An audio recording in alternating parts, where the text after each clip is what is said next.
had one useful trait: she was relentless when she felt wronged. And sure enough, I spotted her storming across the campus courtyard, phone clutched in her hand, her lips curled into a snarl. Perfect.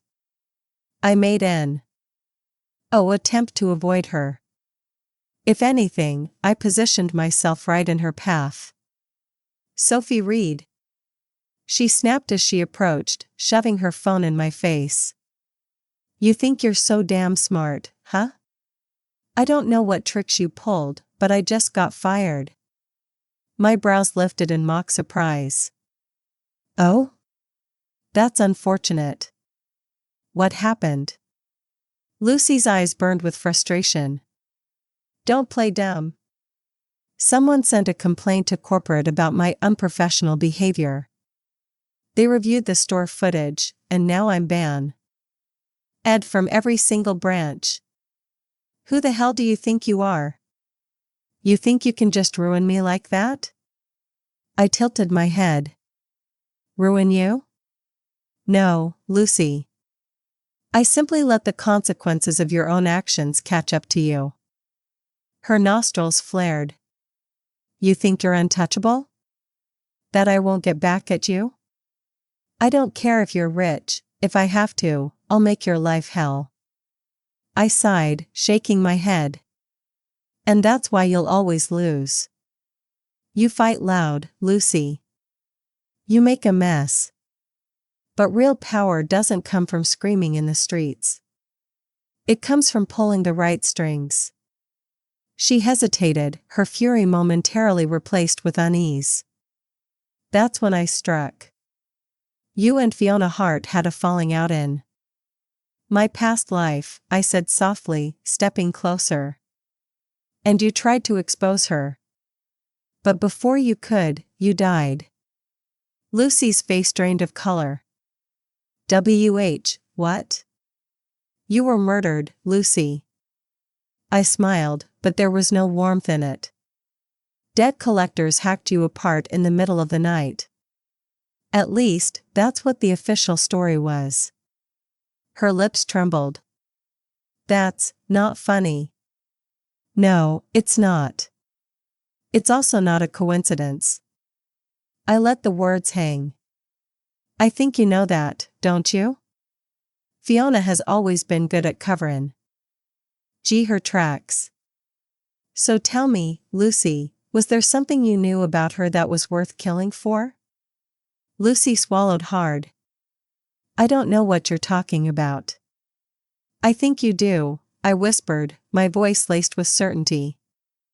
And I think, deep down, you're starting to remember. Her hands clenched into fists. Even if I did, what makes you think I'd tell you anything? I leaned in, dropping my voice to a near whisper. Because, Lucy, I just saved your life. The silence stretched between us. Then, Finn. Ally, she broke. Her voice was small. Scared. Meet me at the old library after dark. If you really want the truth. I'll tell you then. I didn't let myself celebrate. I knew Fiona. And if she even suspected that Lucy and I were meeting, she would do anything to stop it. Which meant I had one more move to make.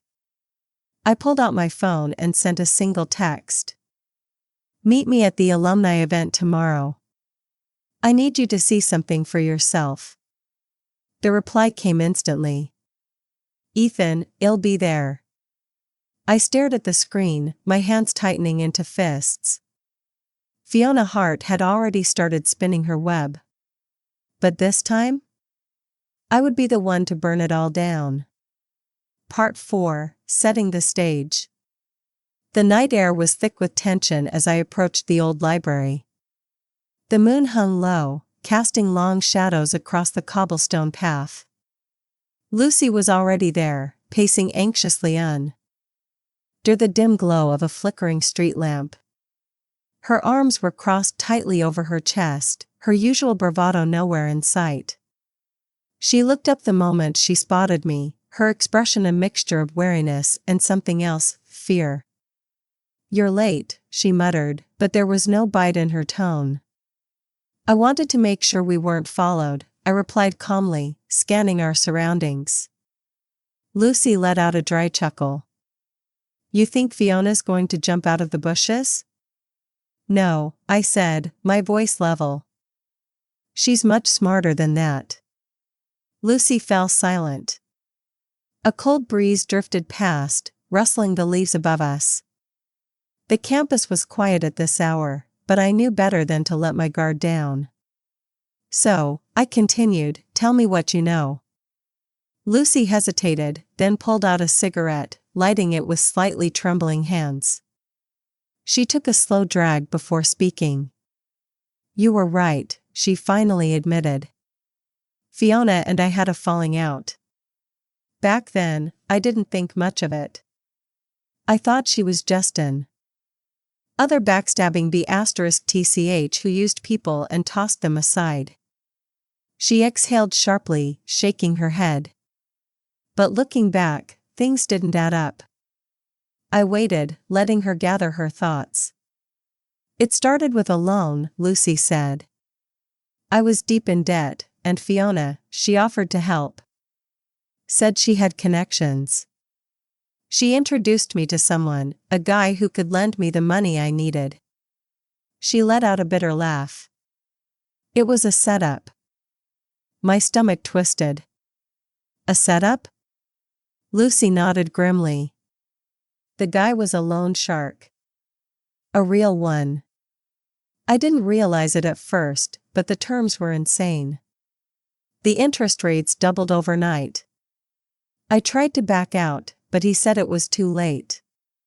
I begged Fiona for help, but she just smiled and told me to figure it out. That's when I knew. She had planned it all along." Rage coiled in my chest like a living thing. "But why?" I pressed. "What did she get out of it?" Lucy hesitated, then dropped her cigarette in. Dee stomped it out. "Blackmail. She needed leverage over me. She knew I had dirt on her. I didn't think it was a big deal at the time, but she must have thought otherwise." I narrowed my eyes. "What kind of dirt?" Lucy glanced around nervously. "She wasn't who she pretended to be. Before she came to this university, she had an entirely different identity, different name, different life. She wiped everything clean before stepping onto this campus." Cold dread trickled down my spine. What was her real aim? Lucy licked her lips. "Celine Carter. That's what she was called before she became Fiona Hartt. Celine Carter."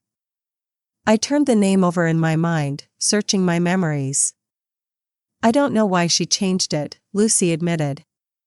"But whatever she was running from, it was big." I exhaled slowly, my mind racing. This changed everything.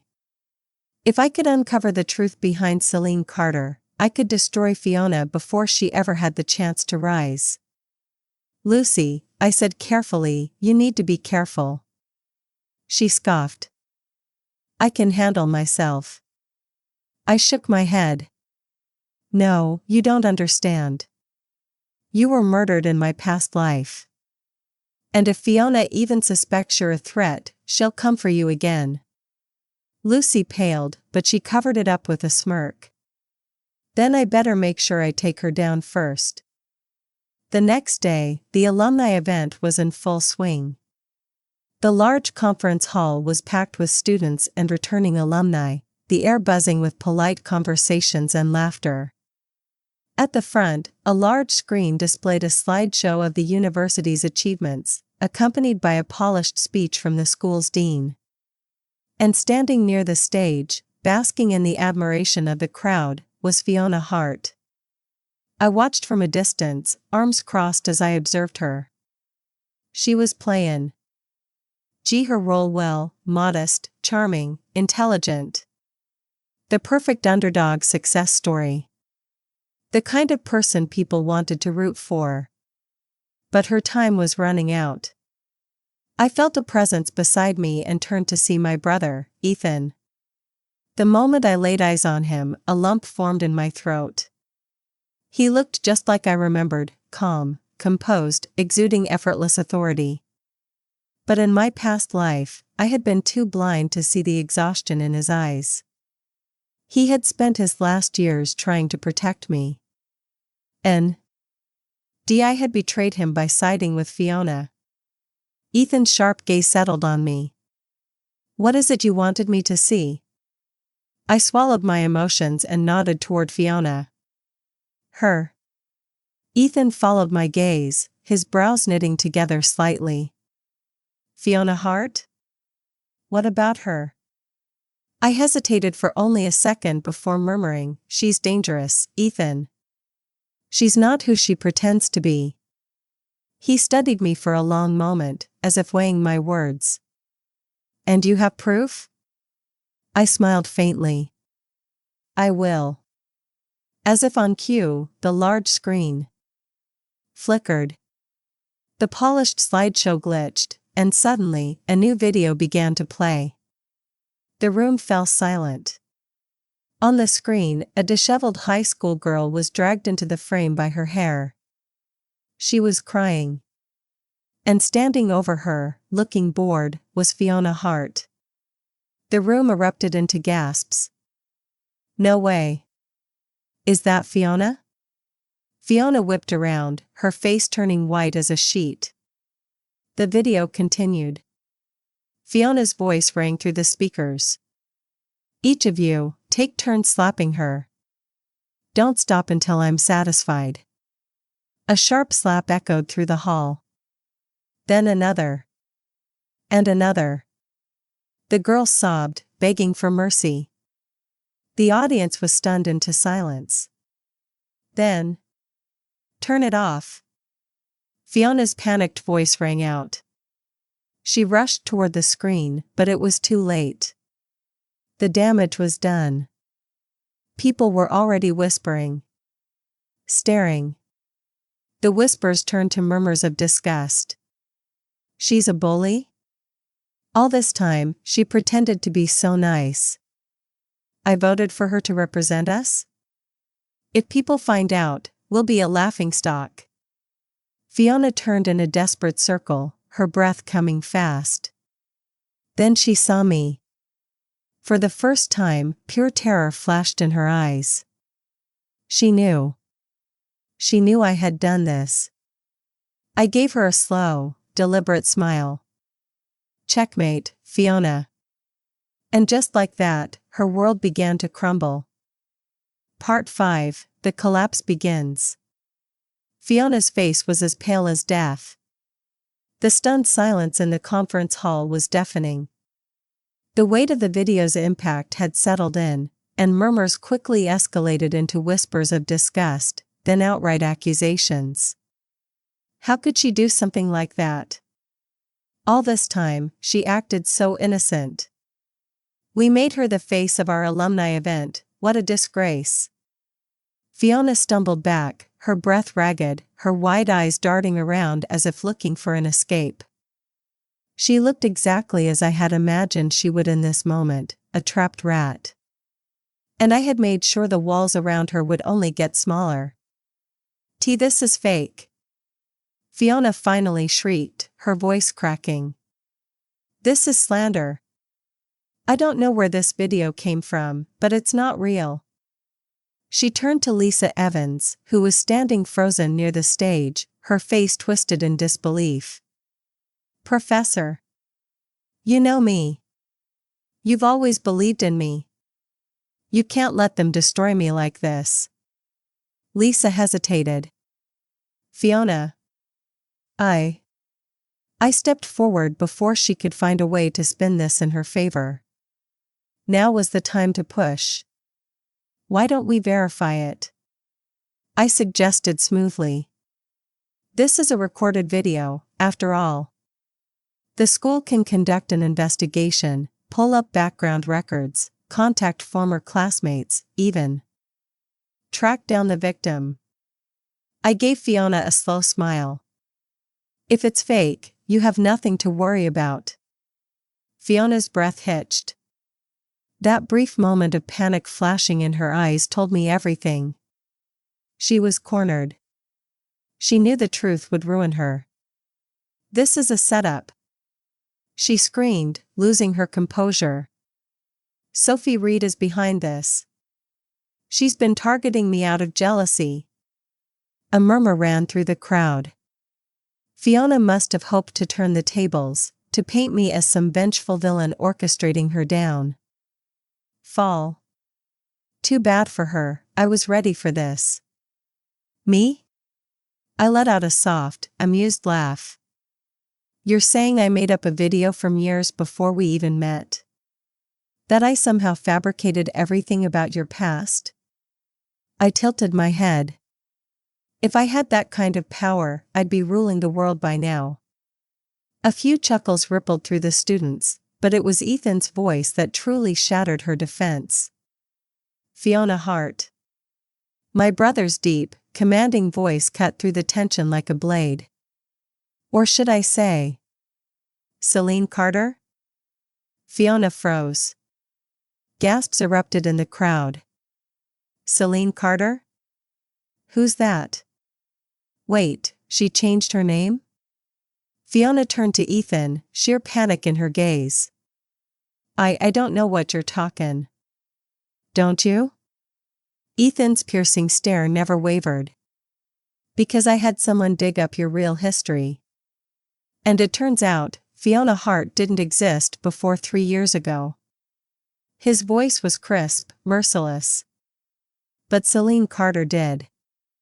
And Celine Carter has a lot of skeletons in her closet. The murmurs turned into a storm of speculation. I saw Fiona's knees buckle slightly. She was losing control. No, she whispered. No, this can't be happening. Her hands clenched at her sides, her mind working furiously to fin a way out. But the damage was done. The students, the professors, the alumni, they had seen her true colors. And I wasn't finished yet.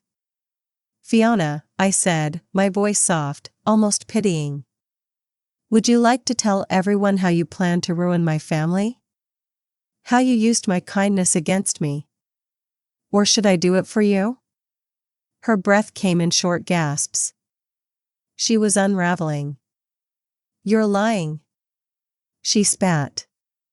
You have no proof. I sighed, pulling out my phone. That's where you're wrong. Because I recorded every conversation we ever had. Every time you manipulated me, every time you subtly pushed my brother toward ruin. Every time you smiled sweetly while sharpening the knife behind my back. Fiona's face drained of all color.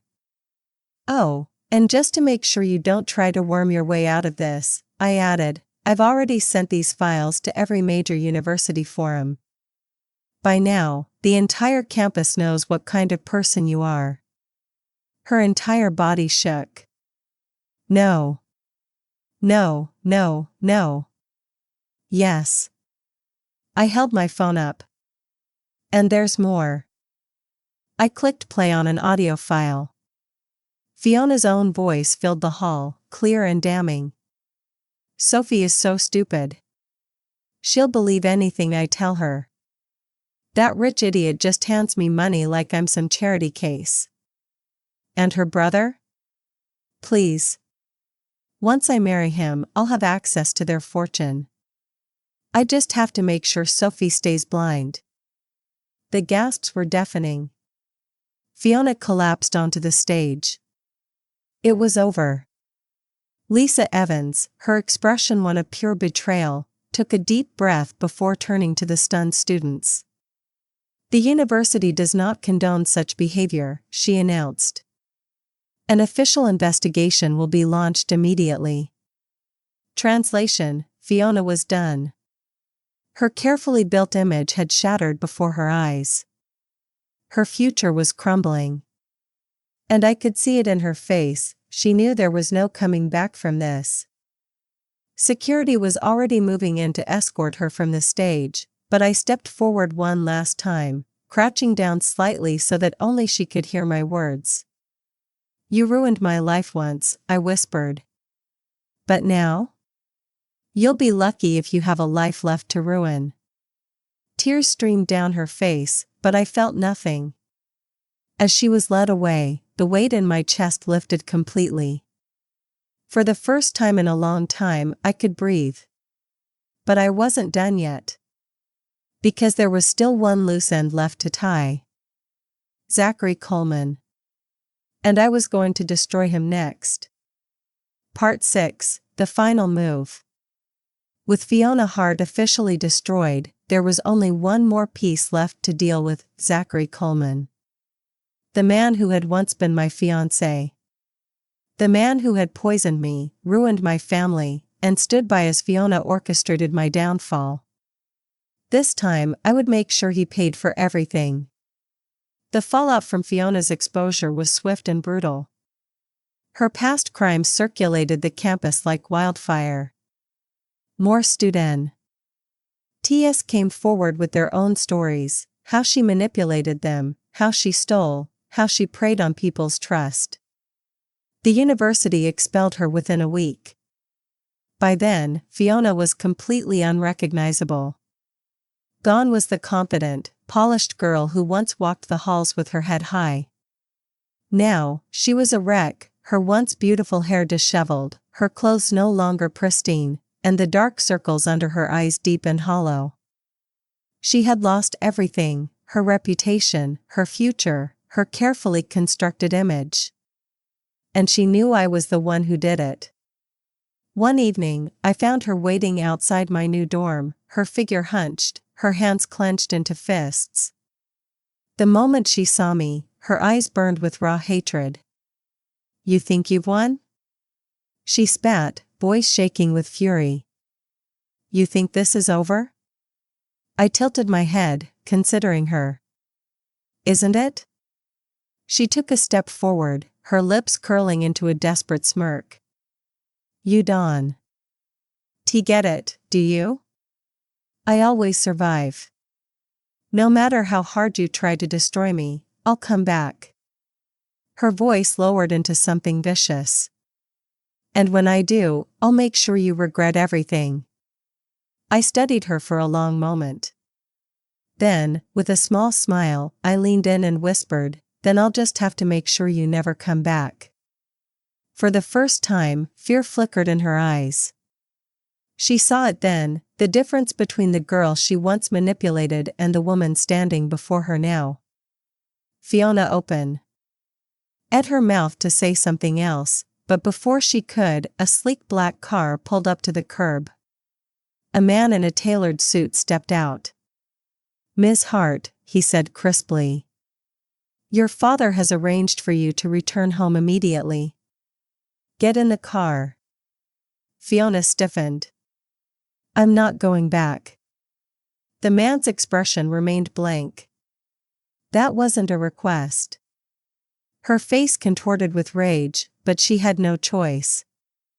Her family, ashamed of the disgrace she had brought upon them, had cut her off completely. The only thing waiting for her now was a miserable, isolated life in the countryside. She turned to me one last time, breathing hard. "This isn't over, Sophie." I smiled. "Oh, but it is." And with that, Fiona Hartt, the girl who once destroyed my life, was finally gone. But I wasn't done yet. Zachary Coleman was next. The day after Fiona's fall, he called me, probably to salvage what he could. I let the call ring before answering with a smooth, disinterested, "Yes?" "Sophie," his voice was carefully composed, but I could hear the tension behind it. "I heard about what happened with Fiona. I hope you're okay." I almost laughed at his audacity. "Why wouldn't I be?" I said lightly. "I wasn't the one exposed as a fraud." A pause. "Then, I just wanted to check on you. You know I care about you." I rolled my eyes. Do you? Of course. His voice dropped into a lower, more intimate tone. Why don't we meet up and talk? I've been thinking, maybe we should move past everything and start fresh. Start fresh? He was actually trying to secure his engagement to me now that Fiona had fallen?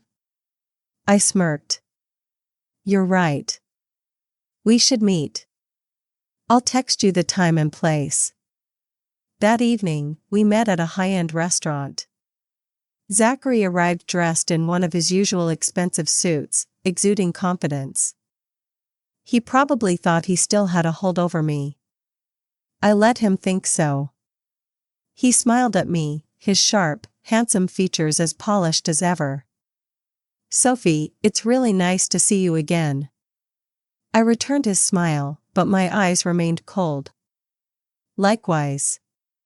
We exchanged polite small talk, but I could see the calculation behind his every word. He was testing the waters, seeing if he could reel me back in. Too bad for him, I had other plans. I leaned forward slightly, lowering my voice. You know, Zachary. I've been thinking about us a lot lately. About our engagement. His eyes lit up. Have you? I nodded. Yes. And I realized something. What's that? I smiled sweetly. I don't want it. His entire expression froze. What? I took a sip of my wine, enjoying the way his confidence began to crack. I'm calling off the engagement. It's over. Zachary's jaw clenched. Sophie, be serious. Our families have already discussed it, I cut in smoothly. They support my decision. His hand tightened around his glass. You can't do this. Oh, I can. I tilted my head. And I already have. His entire body tensed. Is this about Fiona? She's nothing. She was never important. No, Zachary. I met his gaze, my voice tense. G. colder. This is about you. About how you never truly cared about me. About how you played both sides, thinking you could manipulate me like some naive fool. His nostrils flared. You're making a mistake. I chuckled. No. I'm correcting one. The silence stretched between us.